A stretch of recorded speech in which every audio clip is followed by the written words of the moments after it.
back. What does it mean to you to be with them now as their recording artist?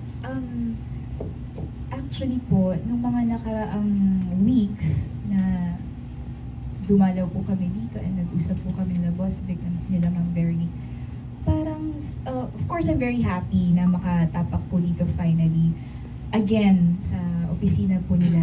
Parang andun po yung masayang pakiramdam. Pero ngayong araw na po na nangyari na po itong contract signing talaga, mas iba po yung pakiramdam. Parang na-overwhelm po ako na, this is really happening. So very thankful, of course, at sobrang excited po ako sa lahat ng mga pwede ko pong magawa po dito sa Viva Artist Agency.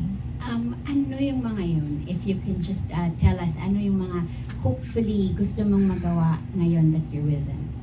Actually, marami po talaga. Nandyan po, syempre aside sa singing, which is 18 years ko na po siyang ginagawa, gusto ko rin pong mag-venture ulit into acting. Kasi na parang feeling ko po na numbalik po yung interest ko sa pag-express po ng sarili through acting. And hopefully sa music side naman po, aside sa syempre contributing vocals sa recording, ay in the future makapag-produce din po ako and makapagsulat din po ng sariling kanta. And ano pa po ba?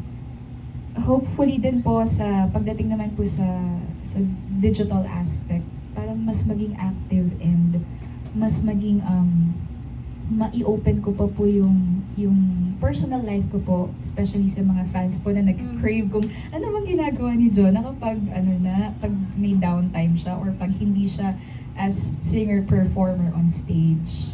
So, yun po yung mga nilook forward. And of course, sa concert scene din po, mas maging active po ulit. Okay. Thank you. Next question.